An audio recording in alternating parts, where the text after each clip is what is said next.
Baik, selamat pagi menjelang siang semuanya. Jadi pada kesempatan kali ini ya, ini adalah pertemuan perdana untuk praktikum Anfisman. Sebelumnya saya akan menjelaskan dulu beberapa hal untuk persiapan praktikum tersebut. Namun mohon maaf sebelumnya saya tidak membuat dalam bentuk PPT, karena waktunya mepet ya untuk membuatnya tadi. Jadi saya sampaikan secara langsung saja, yang nanti sekiranya bisa dipahami. Sebetulnya untuk arahan berkenaan dengan praktikum Anfisman tidak jauh berbeda dengan praktikum yang lainnya. Hanya saja nanti ada perbedaannya itu terkait pelaksanaannya. Ya, kalau jadwal kita ikuti saja sesuai dengan yang sudah ditentukan ya, insya Allah selama tidak ada halangan, tidak ada kegiatan lain, itu saya akan mengikuti jadwal tersebut untuk praktikumnya. Dan untuk praktikum Anfisman, nanti modulnya itu akan saya berikan per acara ya. Jadi per acara nanti itu bisa saya share-kan ya, yang mana itu bisa dikerjakan terlebih dahulu. Ini yang berbeda dengan praktikum yang lain. Ya, kalau praktikum yang lain kan, kalau misalkan dilaksanakan secara daring kan ada videonya, kemudian ada apa? Kalau yang offline atau luring kan kita langsung di lab gitu ya. Tapi kalau untuk Anfisman tidak. Anfisman ini nanti yang saya berikan itu berupa modul saja. Modul dan instruksinya seperti apa. Ya, jadi ketika modul itu diberikan di pekan ini ya, sekaligus sebagai pengantar praktikumnya untuk acara yang pertama dan kedua, itu pelaksanaannya di pekan depan. Ya, jadi di pekan depan itu metode yang akan digunakan adalah metode presentasi. Ya, jadi praktikum Anfisman ini dikerjakannya secara mandiri, tapi tetap kelompok ya. Mandiri itu artinya tidak perlu datang ke kampus, ya. Nanti pelaksanaannya itu di secara ini ya daring ya atau secara Zoom, yaitu dengan metode presentasi. Nah, nanti silakan untuk kelompok itu saya serahkan kepada mahasiswa semuanya, mau pembagiannya seperti apa, karena kelompok ini kan terkadang ada yang menginginkan dari satu kerja lah atau apa, pokoknya saya nggak mau pusing berkenaan dengan itu, karena sudah sering berkali-kali saya menentukan kelompok, ujung-ujungnya minta ganti karena ini, karena itu ya. Daripada saya capek-capek udah nentuin kelompok, tapi ternyata mahasiswa tidak semuanya bisa, saya kembalikan ke mahasiswa. Yang penting jumlah kelompoknya sesuai dengan apa yang saya tentukan. Ya, mau personilnya atau anggotanya siapa-siapa itu dari kalian. Ya, itu yang pertama. Yang kedua, pelaksanaan presentasi itu ya harapannya semua mahasiswa itu aktif, karena kan kita seperti menggantikan presentasi itu seperti di lab, ya. Jadi kalau yang ngomong hanya itu-itu saja, ya berarti yang dapat nilai yang itu-itu saja, gitu. Gimana caranya? Pokoknya nanti pembagian tugas per kelompoknya harus jelas. Semua anggotanya itu diupayakan bisa mempresentasikan, ya. Artinya supaya ada kontribusi yang jelas juga. Saya juga tidak mau nanti ada nama yang tidak mengerjakan, kok dapat nilai juga. Ya, ini kan artinya kita zolim ya, memberikan sesuatu yang bukan haknya. Gitu. Begitu pula yang seharusnya haknya kita tidak kasih gitu ya. Jangan sampai hal itu terjadi. Di dalam hal ini satu kelompok itu harus komit ya, apa yang ditugaskan untuk praktikumnya itu dikerjakan ya.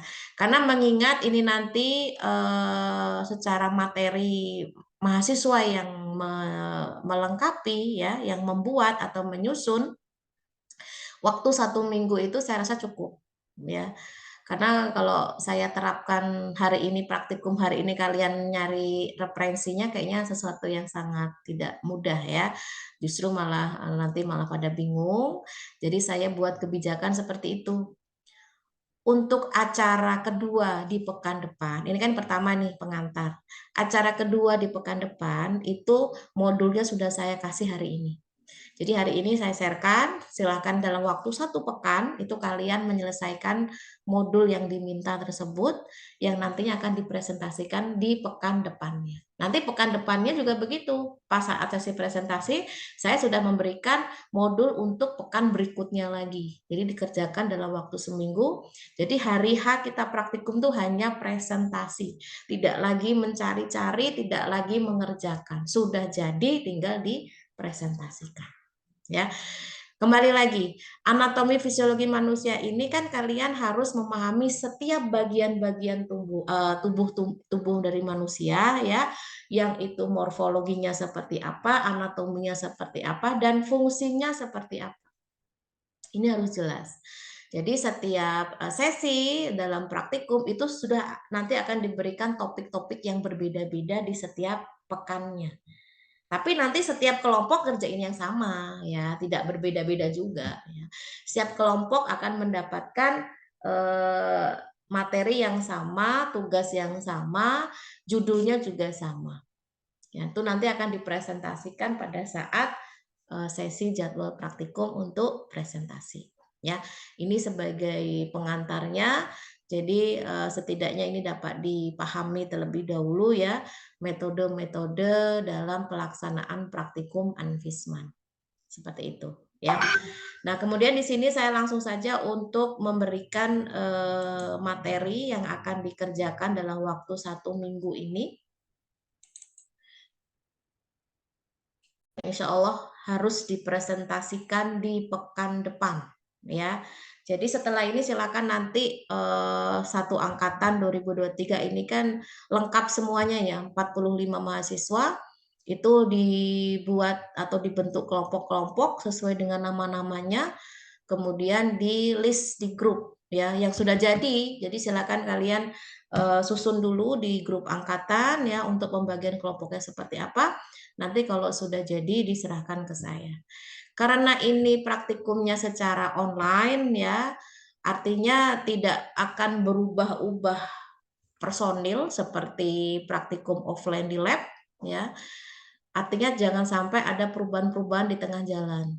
Ya, jadi pastikan itu sudah fix di awal sampai akhir ya, karena kita kedepannya untuk praktikumnya itu dilaksanakan secara online ya.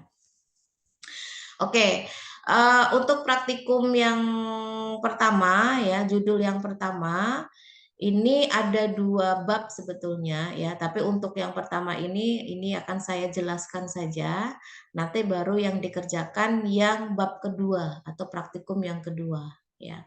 Sebetulnya ini penting sekali ya disampaikan sebelum kalian melakukan proses praktikum berikutnya, karena ini menjadi basic atau dasar ya sebelum kalian mempelajari berkenaan dengan anatomi tubuh manusia ya. Jadi judulnya adalah istilah anatomi. Jadi banyak sekali istilah-istilah yang harus kalian pahami terlebih dahulu ya sebagai dasar kalian bisa mengerjakan untuk praktikum-praktikum berikutnya. Ini bukan saya sebut praktikum ya, biar kalian nggak bingung, pengantar ya.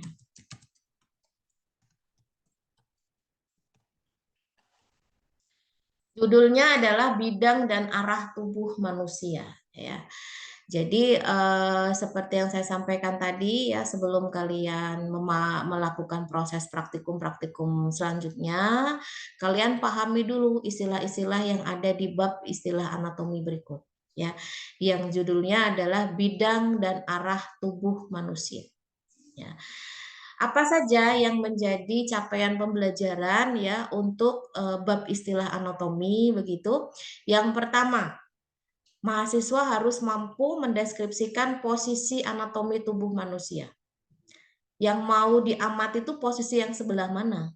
Ya, atas, bawah, samping kanan, samping kiri. Nah, itu harus jelas. Tentunya dalam hal ini harus menggunakan istilah-istilah anatomi yang berlaku secara nasional bahkan internasional. Ya.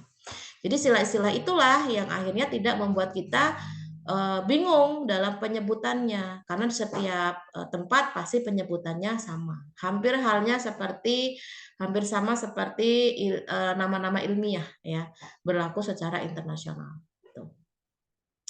Yang kedua, menjelaskan istilah-istilah dalam anatomi anatomi manusia. Aduh, ini saya tumbuhan terus karena baru menyelesaikan sesi tumbuhan ya. Menjelaskan istilah-istilah dalam anatomi tubuh manusia. Ya. Kemudian yang ketiga, mengidentifikasi bidang tubuh manusia dan mengidentifikasi arah tubuh manusia. Ya. Sebagai dasar teorinya, ini bisa disimak ya. Ini saya belum buat PPT-nya soalnya. Jadi dalam mempelajari tentang anatomi fisiologi manusia itu kan pada prinsipnya kan kita ingin mendapatkan gambaran ya. Bagaimana sih morfologinya, bagaimana sih anatominya dari tubuh manusia. Jadi penggambaran itu harus secara akurat. Bagian-bagian tubuhnya harus jelas, posisinya juga harus jelas ya. Bahkan harus ada titik acuan awal dan penunjukan arah. Ya, jadi tidak membingungkan kan Anvisman itu kan tidak melulu kita membawa alat bantu ya. Kalau misalkan rangka gitu ya, dibawa nih rangkanya kemana-mana itu kan susah. Paling enggak dengan kita menyebutkan menggunakan istilah anatomi kita sudah tahu ada di dalam gambaran.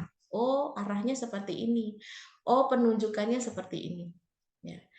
Nah, kemudian deskripsi anatomi yang memang itu kita harus kuasai, itu harus sesuaikan dengan titik acuan anatomi ini. Ya, yaitu posisi tubuh yang standar yang kita sebut sebagai posisi anatomi. Kenapa ini penting? Ya sama halnya dengan nama-nama ilmiah tadi, agar tidak terjadi kesalahpahaman atau mispersepsi ya dari masing-masing pendapat.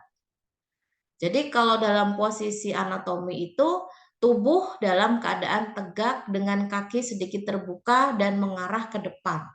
Ya, kepala dan jari kaki menghadap ke depan. Kedua tangan di sisi tubuh dengan telapak tangan terbuka ke depan. Ini harus jelas. Gitu. Ya. Nah, kemudian penggunaan istilah anatomi itu dapat mengefisiensikan penggunaan kata-kata dan menghindari ambigu. Itu tadi. Jangan sampai nanti orang tuh mispersepsi apa yang kita katakan. Ya, ini kaitannya dengan medis terutama ya. Anatomi tubuh manusia saling berhubungan antara bagian yang satu dengan bagian yang lain. Ya, sebagai contoh, dapat digambarkan hubungan antara telinga dan hidung dengan menyatakan telinga terletak di setiap sisi kepala di sebelah kanan dan kiri hidung. Kan jelas. Ya, menggunakan istilah anatomi itu penjelasannya akan berubah menjadi seperti ini. Telinga berada di samping hidung. Nah, istilah-istilah yang perlu diketahui dan dipahami agar dapat mengenali seluruh daerah tubuh yang ada di dalam tubuh manusia secara tepat, begitu. Jadi jangan sampai kita memberikan informasi yang akhirnya orang menjadi gagal paham. Apa sih maksudnya? Itu ya. Dengan menggunakan istilah-istilah anatomi tersebut, akhirnya kita bisa menyampaikan informasi itu secara jelas, gitu ya. Kemudian ada dasar pembagian tubuh manusia. Nah, ini yang sudah masuk nantinya akan menjadi materi praktikum untuk yang pertama ya.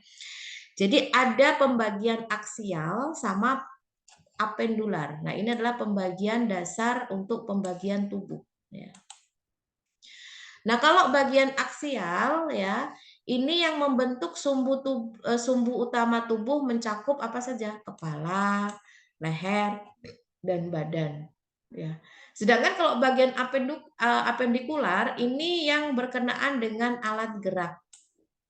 Alat gerak yang melekat pada sumbu tubuh ini tadi, di kepala, leher, dan badan. Jadi secara garis besar, pembagian dasar tubuh manusia itu ada pembagian secara aksial dan ada apendikular. Yang tentunya setiap bagian-bagian itu ada bagian-bagian lagi. Gitu ya. Nah, untuk menunjukkan arah tubuh, ya nanti ada gambarnya nih. Gambarnya gambar 1. Nah, ini. Ya. Untuk menentukan arah tubuh, ya itu ada panduannya atau ada beberapa istilahnya ya yang sering digunakan dalam ilmu anatomi. Yang pertama adalah superior atau kranial. Nah, nanti ketika pada saat kalian sudah mulai praktikum dan akhirnya menemukan istilah superior, kranial itu nggak bingung lagi, apa sih superior itu? Apa sih kranial itu? Gitu ya. Nah, setiap bagian-bagian ini tentunya memiliki pengertian yang berbeda-beda. Ya, arti superior itu apa? Atau kranial ya. Bagian atas superior itu yang dia lebih dekat pada kepala. Kalau kaki superior bukan, ya bukanlah. Artinya yang memang dekat dengan kepala. Contohnya apa? Mulut. Mulut terletak superior terhadap dagu. Berarti dekat dengan dagu. Benar nggak kalau mulut superior dengan dada? Ya walaupun dekat juga, tetapi beda dalam bagian. Yang artinya masih dalam satu bagian yang sama. Dan itu adalah bagian atas atau lebih dekat dengan kepala. Ya. Superior, contohnya mulut terletak superior terhadap dagu. Nah, ini penyebutan superior seperti itu. Ya. Yang kedua, inferior. Ada superior, ada inferior, atau nama lainnya kaudal. Nah, kalau superior itu bagian atas dekat dengan kepala, kalau inferior itu bagian bawah lebih dekat dengan kaki. Contohnya apa? Pusar terletak inferior terhadap dada. Jadi nggak cocok tadi mulut inferior dengan dada, itu nggak cocok. Gitu ya. Yang lebih pasnya adalah yang paling dekat dengan kaki, pusar terletak inferior terhadap dada atau lebih dekat dengan dada.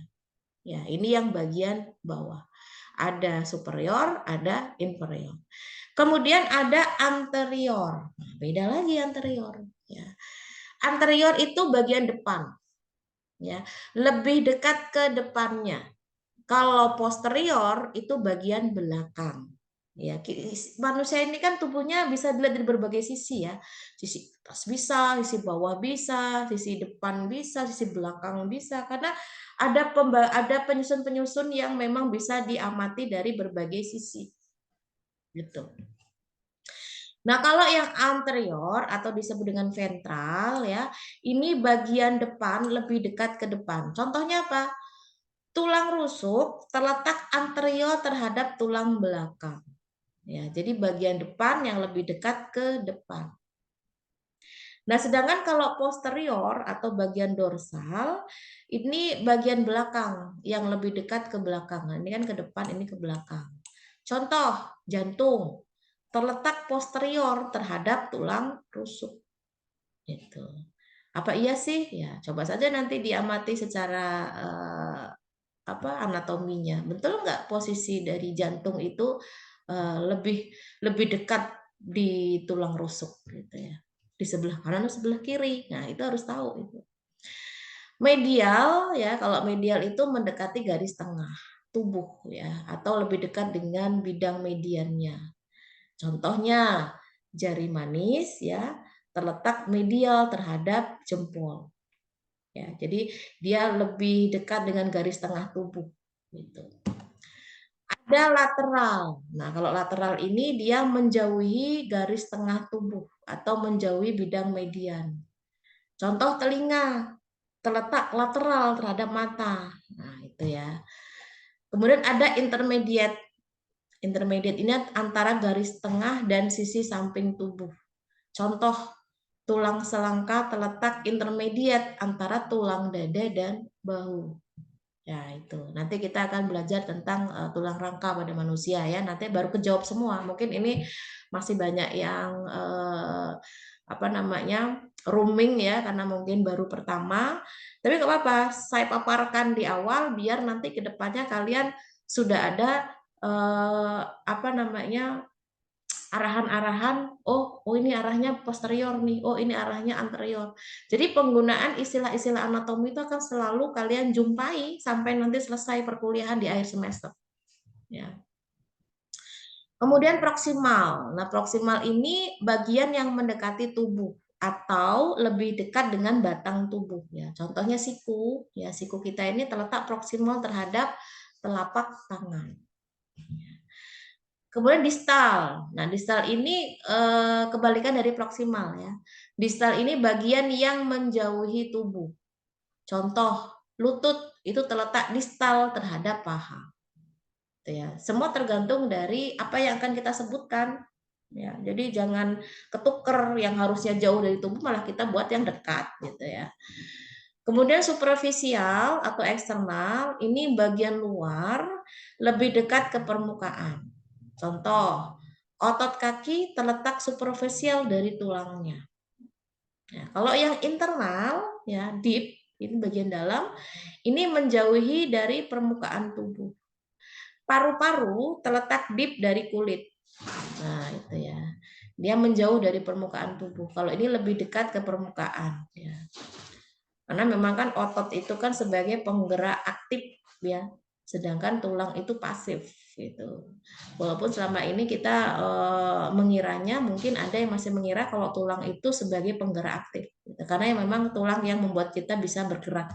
Padahal tanpa adanya otot tulang kita tidak ada artinya. Begitulah sebaliknya sebetulnya. Tapi dalam hal ini sebagai penggerak aktif adalah otot.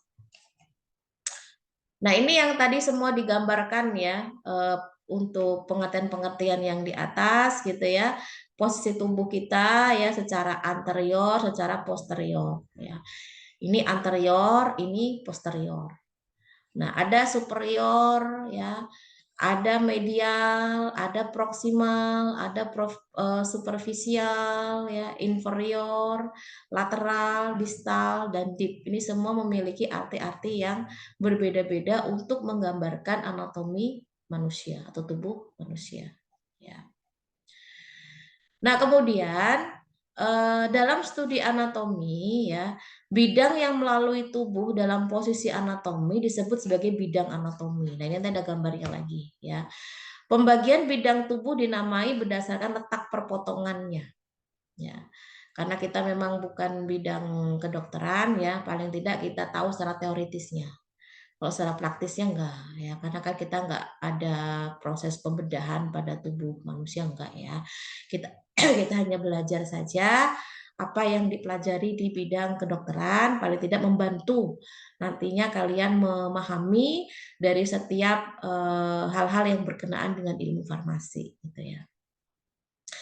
Nah, di sini yang pertama berdasarkan letak perpotongannya ya ada bidang sagital ya. Nah, bidang sagital ini adalah bidang vertikal yang membagi tubuh menjadi kanan dan kiri secara vertikal ya. Dari atas ke bawah, menjadi kanan dan kiri. Bidang sagital ini terletak tepat di garis tengah atau bidang median manusia atau bidang mid sagital ya. Jadi semua bidang sagital yang lainnya di luar dari garis tengah itu disebut bidang parasagital ya. Para itu kan dekat artinya. Yang kedua ada bidang frontal ya. Bidang frontal ini membagi tubuh menjadi bagian depan dan bagian belakang atau posterior. Ini ada yang bisa dibagi kanan sama kiri, terus ada yang bisa membagi depan sama belakang. Ini seperti kita belajar memotong kue ya. Jadi mau dipotongnya, mau dapetnya seperti apa ini, kanan apa kiri, apa depan belakang. Kemudian bidang transversal, ini membagi tubuh menjadi atas superior dan bawah inferior. Kemudian ada bidang oblik atau diagonal. Ya. Oblik ini membagi tubuh secara serong antara bidang horizontal dan vertikal. Tapi ini memang sesuatu yang sulit ya, karena tidak membagi rata gitu ya. Itu untuk pembagiannya. Nah ini kalau digambarkan ya. Jadi ini bagian frontal, ini bagian sagital ya, dia dari samping atau dari depan belakang atau dari atas bawah. Gitu ya. Ini bidang tubuh manusia. Oke. Nah, itu untuk pengantarnya ya. Jadi apa yang saya jelaskan ini nanti silakan kalian pahami lagi ya. Setidaknya kalian mengenal istilah-istilah anatomi yang memang itu nanti akan sering kali tersebut di bagian-bagian tubuh manusia. Gitu ya. Biar kalian juga menjadi paham dan ngerti, biar tidak ada mispersepsi dan tahu kenapa sih menggunakan istilah itu gitu ya. Jadi nama-nama ilmiah untuk anatomi ini tentunya berlaku secara internasional. Artinya mau di mana kita tempat ya menyebutnya seperti itu. Jangan sampai nanti kita mendeskripsikan suatu anatomi tubuh manusia dengan bahasa kita yang nggak dingertiin orang lain, ya terutama di bidang medis. Ya. Oke, kita masuk ke praktikum yang pertama ya. Yang ini untuk pekan depan. Ya, ini nanti bisa kalian dapatkan filenya. Jadi file ini bisa kalian gunakan untuk mengerjakan laporannya. Jadi laporannya pun nanti tetap ini saja, tinggal ditambahi apa yang diminta sebagai pembahasan. Ya. Yang pertama untuk praktikum pekan depan adalah sistem rangka. Ya, jadi di sini mahasiswa itu tujuannya agar dapat menjelaskan fungsi rangka itu apa, mengidentifikasi rangka aksial dan apendikular, kemudian menjelaskan bagian-bagian tulang tengkorak, ya, bagian-bagian tulang belakang, bagian-bagian tulang dada dan rusuk, bagian tulang anggota gerak atas bawah, ya, kemudian bagian-bagian tulang bahu dan panggul, ya, dan menggambarkan bagian-bagiannya. Jadi selain menjelaskan apa yang diminta, juga harus bisa menggambarkan. Ya. Secara teorinya, ya, rangka atau dikenal dengan istilah skeleton atau skeletal itu kan berfungsi sebagai penyokong tubuh manusia. Jadi apalah arti tubuh manusia ini kalau nggak ada rangka yang sebagai pembentuk tubuh manusia. Ya nggak hanya manusia sih, mungkin makhluk hidup yang lain seperti hewan juga rangka berfungsi hal yang sama. Ya. Nah rangka ini tentunya tidak hanya terdiri dari 1-2 tulang, banyak ya, karena memang tulang-tulang itu kan saling bersambung, saling bekerja sama untuk membentuk rangka. Bisa dikatakan gabungan begitu ya. Jadi rangka itu dibentuk dari tulang yang awalnya tunggal menjadi gabungan. Misalkan seperti tulang tengkorak. Nah, tulang tengkorak ini kan tidak hanya terdiri dari satu saja, tapi banyak ya. Nah, itu yang akan menjadi praktikum kalian di pekan depan. Tapi dikerjainnya sekarang dalam waktu 1 pekan ya. Yang tentunya rangka ini juga tidak bisa hanya mengandalkan tulang saja. Ada bagian-bagian struktur lain seperti ligamen, tendon, otot, atau organ-organ yang lain. Nah, kemudian tentunya rangka ini tidak tiba-tiba ada, ya. Ada proses pembentukannya dari kita saat terbentuk embrio begitu ya. Itu sudah mulai terbentuk lengkap. Jadi biasanya ini menjadi parameter dokter spesialis obgyn ya untuk menentukan bagaimana sih pembentukan tulang pada calon bayinya ini normal atau tidak normal. Itu sudah bisa tergambarkan gitu ya.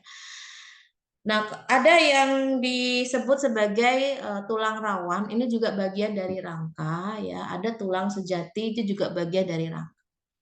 Seiring bertambahnya usia manusia, tidak semua jenis tulang itu akan keras ya. Pasti ada yang tetap rangka, tetap rawan sesuai dengan kebutuhannya. Tapi kalau yang keras memang ini lebih diprioritaskan untuk pergerakan ya, penopang tubuh begitu, yang mana di dalamnya itu ada proses osifikasi atau proses penulangan. Nah, itu. Nah, fungsi rangka apa saja? Yang pertama, ini sudah disebutkan tadi ya, menegakkan atau menopang tubuh, itu yang pertama. Yang kedua, memberi bentuk tubuh. Jadi sebetulnya tubuh kita ini ya tergantung dari desain rangkanya. Ya, seperti kita lihat anak-anak lagi ngebuat layangan ya.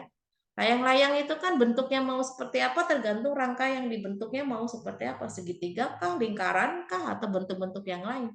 Sama tubuh manusia memang rangka sudah didesain sedemikian rupa sehingga membentuk tubuh kita seperti ini. Nah, kemudian yang ketiga, melindungi organ-organ tubuh bagian dalam, terutama yang sifatnya lunak. Nah, tapi hampir semua organ-organ dalam tubuh yang di dalam itu lunak semua ya, seperti otak, jantung, paru-paru, itu semua dilindungi oleh rangka. Kemudian tulang itu atau bagian dalam rangka itu sebagai tempat melekatnya otot-otot rangka. Ya, jadi otot-otot itu melekat pada tulang sebagai penggerak aktif gitu yang menyebabkan si tulang ini dapat bergerak secara fungsinya masing-masing gitu. Kemudian sebagai tempat pembentukan sel-sel darah merah dan sebagai tempat cadangan lemak. Ya, ini semua adalah fungsi dari rangka pada tubuh manusia. Ya. Nah, kemudian rangka tubuh manusia itu terbagi menjadi dua bagian. Ya, ini sudah disebutkan tadi di awal ya. Ada bagian aksial, ada apendikular. Kalau bagian aksial ini disebut juga sebagai rangka sumbu, ya. Yang di dalamnya tentunya terdiri dari berbagai jenis tulang. Ada tulang tengkorak, ya. Ada tulang pangkal lidah, ada tulang apalagi nih belakang ya, kemudian dan beberapa tulang yang lainnya. Nah ini setiap tulang ya penyusunnya itu terdiri dari beberapa pembentuk yang membuat tulang tengkorak itu dapat berfungsi dengan baik sesuai dengan perannya begitu ya untuk tubuh manusia. Nah, di sini tulang-tulang penyusun tengkorak itu dibedakan menjadi dua, ya. Ada tulang pembentuk bagian kepala, ada tulang pembentuk wajah. Nah, di sini bagian kepala ada 8 nih. Ada tulang baji, tulang tapis, tulang pelipis, tulang dahi, tulang ubun-ubun, tulang kepala belakang, ya. Kemudian kalau yang wajah, nah pembentuk wajah itu ada 14 tulang penyusun. Ada rahang atas, rahang bawah, ada tulang pipi, langit-langit, ya, tulang hidung, tulang mata bajak, ya, tulang air mata, tulang kerang hidung bawah. Jadi ini istilah-istilah ini sebetulnya bukan istilah anatomi ya, ini istilah penyebutan kita saja secara nasionalnya. Nah, kalau yang secara internasionalnya itu yang tanda kurungnya ini disebut sebagai istilah anatomi, ya. Sphenoid, ethmoid, temporal, frontal, parietal, occipital, dan lain-lainnya. Di sini saya hanya menuliskan per bagian saja, ya. Satu tulang baji, satu tulang tapis dan seterusnya. Belum ada gambarnya. Nah, itu yang nanti akan menjadi materi praktikum untuk kalian. Ya. Kemudian di sini ada tulang,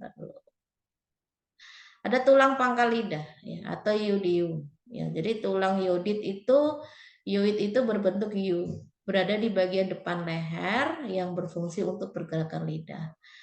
Kemudian tulang belakang. Nah, tulang belakang ini yang banyak juga ini, atau disebut sebagai columna vertebralis ya. Ada 33 ruas tulang pada saat bayi dan menjadi 26 ruas tulang saat dewasa gitu ya.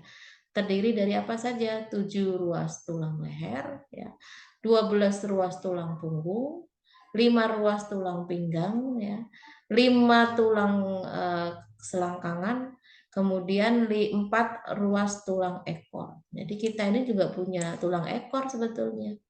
Ya. Nah, dalam hal ini ada perbedaan pada saat dewasa ya, ada yang melebur.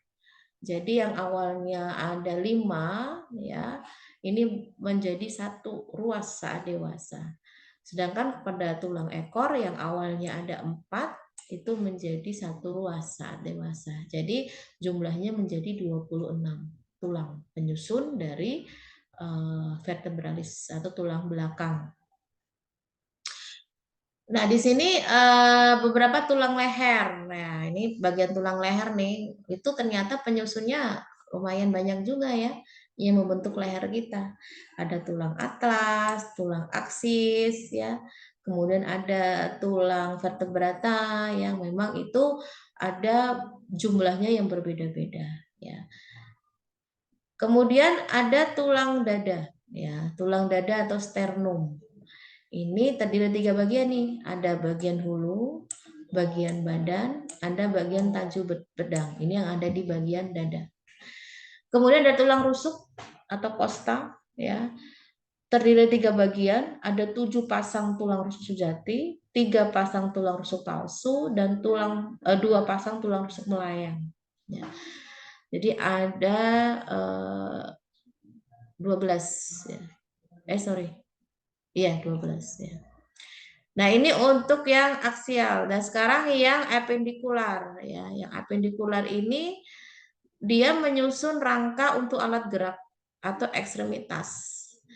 Penyusunnya apa saja? Ada tulang bahu, ada tulang panggul, ada tulang anggota gerak yang itu bagian superior atau bagian atas, dan ada yang bagian inferior atau bagian bawah. Ya. Nah, ini sudah ada setiap pembagiannya ya. Kalau tulang bahu itu ada tulang belikat atau skapula, kemudian ada tulang selangka atau klavikula. Kemudian ada tulang panggul, itu ada tulang usus, ada tulang duduk, ada tulang kemaluan ya. Kemudian ada tulang anggota gerak atas, ini ada tulang lengan atas, ada tulang hasta, pengumpil, pergelangan tangan, telapak tangan, jari-jari. Tapi tetap semuanya itu harus ada istilah nama latinnya ya. Jadi kalau tulang hasta tanda kurung ulna, tulang pengumpil tanda kurung radius dan seterusnya. Kemudian untuk tulang anggota gerak bawah itu ada tulang paha, femur ya, tulang tempurung lutut, patella, tulang betis, fibula, tulang kering, tibia dan seterusnya. Nah, ini adalah bagian-bagian dari rangka yang mana ini menjadi topik untuk presentasi praktikum pekan depan ya. Bagaimana caranya mengerjakannya ya? Ini sudah ada ketetapan cara kerjanya.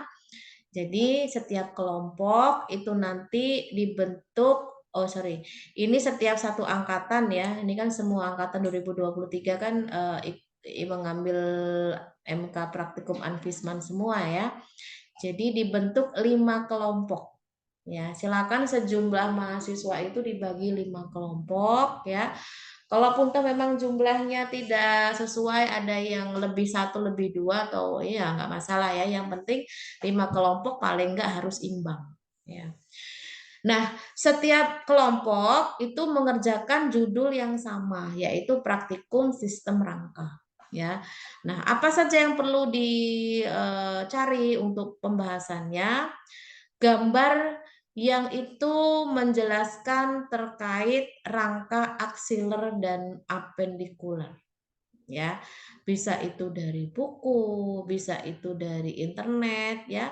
Yang jelas gambar itu harus lengkap ya di setiap bagiannya dan ada keterangan setiap bagiannya seperti apa ya, sesuai dengan bagian-bagian yang sudah disebutkan di sini. Misal, kalian menjelaskan tentang rangka apendikular.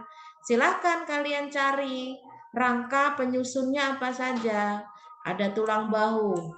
Kalian tunjukkan di gambar itu mana tulang belikat, mana tulang selangka. Kalian tunjukkan juga pada gambar mana tulang panggul yang terdiri dari tulang usus, tulang duduk, tulang kemaluan, itu dikasih keterangan semua.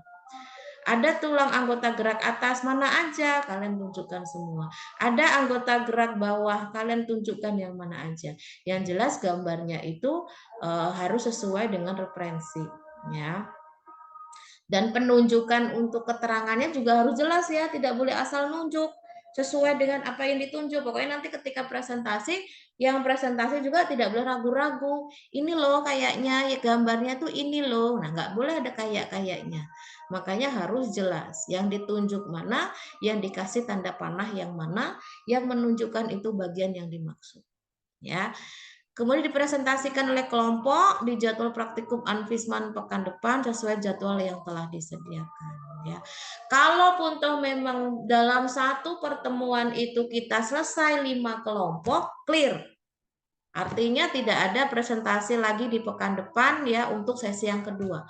Ya, tapi kalau memang dalam satu waktu yang sudah ditentukan jadwalnya, misal hari Rabu sore ya, ternyata ada kelompok yang belum bisa maju, ya berarti dialihkan di hari Kamisnya.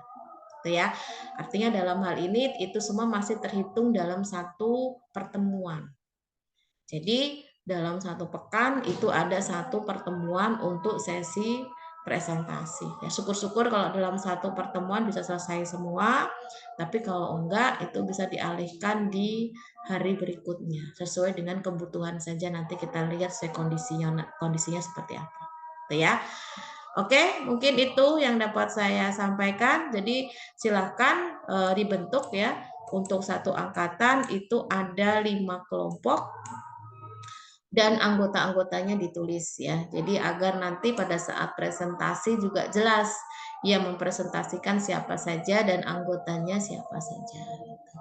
Sampai sini ada yang mau ditanyakan? Silakan.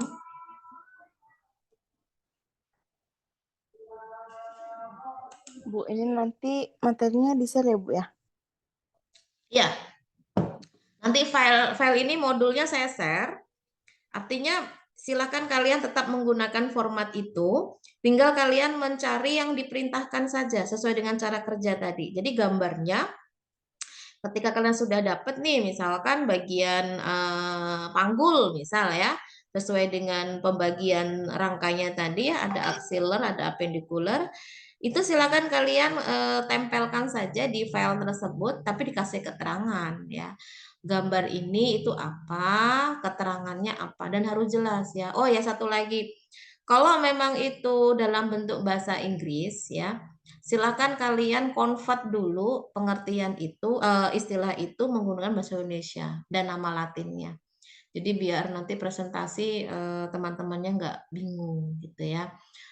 Bisa kok kalian ambil saja dari gambar, kemudian gambar itu diedit.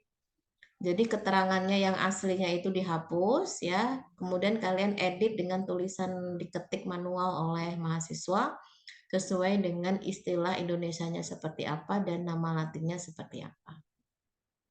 Itu ya, agar tidak membingungkan juga dan supaya dapat dipahami gitu ya. Mungkin ada yang mau ditanyakan lagi? Silakan. Oke, cukup ya untuk sesi praktikum online hari ini untuk Anvisman. Ini terhitung sebagai pertemuan yang pertama ya, yaitu pengantar praktikum. Jadi si pennya sudah bisa membuat BAP-nya. Nanti kalau untuk yang pertemuan kedua ya nunggu pekan depan ya pada saat sesi presentasinya. Tapi dalam pengerjaannya itu bisa dikerjakan di pekan ini. Jangan sampai nanti hari H baru kerjain pokoknya ya. Hari H itu udah langsung bisa presentasi ya. Oke, saya rasa cukup untuk pertemuan kita siang hari ini ya. Alhamdulillah ya, silakan. Tanya Bu, itu setiap kelompok ngerjain semua yang ada di modul itu atau dibagi-bagi Bu? Satu kelompok satu modul, semuanya mengerjakan yang sama. Sama. Iya, betul. Karena kita kan seperti kita menggantikan praktikum di lab kan begitu ya. Satu kelompok tetap mengerjakan semuanya. Jadi meskipun ini dilaksanakan secara online, tetap kita harus mengikuti ketentuan secara praktikumnya ya, di mana SKS-nya itu menentukan berapa jumlah waktunya. Tadi kan saya sudah jelaskan satu SKS itu 170 menit. Nah, ini sudah dikonversikan jadi setiap kelompok paling tidak mengerjakan selama 3 jam kalau kita praktikum online, praktikum langsung di lab ya. Tapi kalau secara online kan saya bebaskan tuh dalam waktu sepekan ini silahkan dikerjakan sesuai dengan kesepakatan masing-masing kelompok. Ada lagi? Kalau tidak ada, saya cukupkan ya untuk pertemuan kita siang hari ini. Mari kita tutup dengan membaca hamdalah bersama-sama. Alhamdulillahirrahmanirrahim. Ya, terima kasih. Selamat siang. Assalamualaikum warahmatullahi wabarakatuh. Waalaikumsalam warahmatullahi wabarakatuh.